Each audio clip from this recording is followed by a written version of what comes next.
নমস্কার, কেমন আছেন সবাই? তনুর রান্নাঘরের নতুন একটি ভিডিওর সাথে সকলকে স্বাগত জানাই। আজ আমি দেখাবো শীতের কিন্তু সবথেকে ফেভারিট রেসিপি, যেটা সকলের পছন্দ, চিকেন স্যুপ। খুব ইজি ওয়েতে আমি আজকে শেয়ার করছি চিকেন স্যুপ আমি কিভাবে বাড়িতে বানিয়ে থাকি শীতের সময়। তো দেখুন, এখানে আমি আমার পছন্দ মতন কিন্তু কিছু সবজি এখানে নিয়ে নিয়েছি। আপনারা চাইলে এখানে আরও কিছু সবজি নিজের পছন্দ মতন অ্যাড করে নিতে পারেন। তো আমি কিন্তু খুব সিম্পল ওয়েতে আজকে দেখাবো। তো প্রথমে আমি এখানে কিছু চিকেন নিয়ে নিয়েছি, যেটার ওজন 200 গ্রাম মতন হবে, আর বাকি সবজিগুলো 50 গ্রাম মতন করে নিয়েছি। এখানে আমি নিয়েছি ক্যাপসিকাম একদম ছোট ছোট করে কুচিয়ে, গাজর ছোট ছোট করে কুচিয়ে নিয়েছি, আর সাথে বিনস নিয়েছি, আর কিছু সুইট বেবিকর্ন নিয়ে নিয়েছি। এরপরে আরও কিছু মশলা লাগবে, সেটাই কিন্তু দেখিয়ে দিচ্ছি এখানে।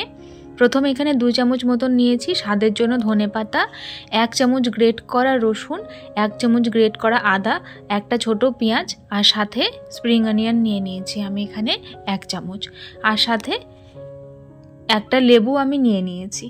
আর এবারে দেখালাম সেটা হচ্ছে 1 চামচ কর্নফ্লাওয়ার 2 চামচ জলের মধ্যে আমি ভিজিয়ে রেখেছি। আর এখানে আমি স্যুপটা বানানোর জন্য একটা ডিমের ব্যবহার করেছি, কুসুমটা বাদ দিয়ে, শুধু সাদা অংশটা এখানে আমি নিয়ে নিয়েছি। এইবারে প্রথমে কড়াই বসিয়ে দিয়ে আমি 3 চামচ মতন বাটার এখানে অ্যাড করে দিলাম। বাটার আপনারা স্কিপ করতে পারেন, তবে আমি বাটার দিয়ে করেছি, যেহেতু বাটার দিয়ে করলে স্যুপটা একটু বেশি ভালো লাগে খেতে, সেই জন্য। বাটার না দিলে আপনারা অবশ্যই কিন্তু সাদা তেল দিয়ে ব্যবহার করতে পারেন। তো এই রকম অবস্থাতে যখন বাটারটা হালকা গরম হয়ে গেছে, তখন আমি চিকেনগুলো দিয়ে দিয়েছিলাম। চিকেনটাকে 2 থেকে 3 মিনিট মতন আমি ভালো করে ভাজবো। ভাজার পরে দেখবেন যখন কালারটা চেঞ্জ হয়ে এরকম সাদাটে হয়ে গেছে, সেই সময় আমি এর মধ্যে অ্যাড করে দিলাম গ্রেট করা রসুন আর গ্রেট করা আদা। ওইটাকে আমি 1 মিনিট মতন সটে করে নেওয়ার পরে পেঁয়াজটা কিন্তু এর মধ্যে অ্যাড করে দিলাম। পেঁয়াজটা দেওয়ার পরে খুব ভালো করে কিন্তু আমি একটু নাড়াচাড়া করে নিচ্ছি। এরপরে ধীরে ধীরে কিন্তু আমি ভেজিসগুলো অ্যাড করে দিলাম। এর মধ্যে প্রথমে আমি দিয়েছি বিনস, গাজর, এরপরে দিয়েছি আমি বেবিকর্নটা দেওয়ার পরে আরও কিছুক্ষণ আমি বেশ ভালোভাবে নাড়াচাড়া করব, গ্যাসের ফ্লেমটাকে কিন্তু মিডিয়ামে রেখে। ক্যাপসিকাম কিন্তু এখন দেব না, ক্যাপসিকাম এখন দিলে কিন্তু বেশি সেদ্ধ হয়ে যাবে, ফ্লেভারটা নষ্ট হয়ে যাবে।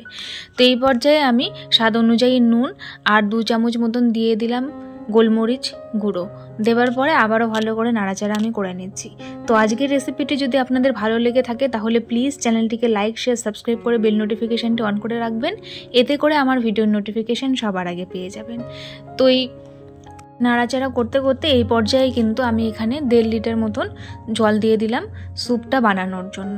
এইবারে কিন্তু এটাকে খুব সুন্দর করে বেশ 5 থেকে 10 মিনিট মতন এটাকে খুব সুন্দর করে এইভাবে ফুটতে দেব, খুব ভালো করে যাতে চিকেনটা সেদ্ধ হয়ে যায়।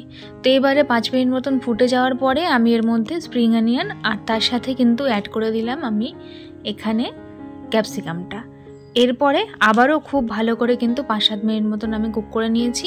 চিকেনটা একদম সেদ্ধ হয়ে গেছে। এরকম একটা ছাঁকনির সাহায্যে আমি চিকেনের পিসগুলোকে শুধু একটু স্যুপের থেকে আলাদা করে রাখছি। ওইটা মিডিয়াম টু লো হিটে ততক্ষণ ফুটতে থাকুক। এখানে চিকেনটা আমি ঠান্ডা করে নিয়েছি। ঠান্ডা করে নেবার পরে চিকেনটাকে এরকম 2টো কাঁটা চামচের সাহায্যে এরকম ছোট্ট ছোট্ট করে আমি এখানে টুকরো করে নেব। তো আপনারা কে এইভাবে স্যুপ বানিয়েছেন অবশ্যই জানাতে ভুলবেন না। আর শীতের সন্ধে এইরকম স্যুপ পেলে কিন্তু বাচ্চা থেকে বড় সকলের খুব পছন্দ হবে, ভালো লাগবে। অবশ্যই ট্রাই করবেন। এইভাবে যদি ট্রাই করে থাকেন তাহলে প্লিজ আমাকে কমেন্টস করে জানাতে ভুলবেন না। আবারও বলছি, যদি আমার ভিডিওগুলো ভালো লাগে তাহলে পাশে থাকবেন চ্যানেলটিকে সাবস্ক্রাইব করে এইরকম আরও নিত্য নতুন রেসিপি দেখার জন্য। তো খুব ভালো করে যখন আমি পুরো চিকেনটাকে ছাড়িয়ে নিয়েছি, তার মধ্যে এবারে স্যুপটা ফুটন্ত স্যুপের মধ্যে কিন্তু চিকেনটা দিয়ে দিলাম। চিকেনটা দিয়ে দেওয়ার পরে ভালো করে আমি মিশিয়ে নিয়েছি। এরপরে যে ডিমের সাদা অংশটা রেখেছিলাম সেটাকেও কিন্তু আমি খুব ভালো করে দিয়ে দিলাম স্যুপের মধ্যে। দেওয়ার পরে সেটাও যখন একদম রেডি হয়ে গেছে, তারপরে আমি এখানে স্যুপটাকে হালকা একটু ঘন করার জন্য দিয়ে দিয়েছি 1 চামচ কর্নফ্লাওয়ার গোলা জল। সেইটা দেওয়ার পরে আরও 5-7 মিনিট মতন আমি ফোটাবো। এই সময় আমি দিয়ে দিলাম যে ধনেপাতা কুচিয়ে রেখেছিলাম সেটা। ধনেপাতা দিয়ে এইভাবে স্যুপ বানিয়ে দেখবেন, অসাধারণ লাগে খেতে, ফ্লেভারটা খুব সুন্দর আসে। তো এবারে আবারও খুব ভালো করে মিশিয়ে নিয়েছি। আর কতটা পাতলা করেছি সেটা আমি দেখিয়ে দিলাম। বেশি ঘনও করিনি আবার বেশি পাতলাও করিনি। স্যুপ কিন্তু এইরকম খেতেই খুব ভালো লাগে। তো এইবারে আমি গ্যাসটাকে বন্ধ করে দিয়ে নামানোর ঠিক আগে কিন্তু আমি এখানে দিয়ে দিলাম 2 চামচ মতন লেবুর রস। লেবুর রসটা দেবেন, খুব সুন্দর টকটক একটা ফ্লেভার আসে, খুব ভালো লাগে। আজ তবে চলি, দেখা হবে আরও একদিন। ধন্যবাদ।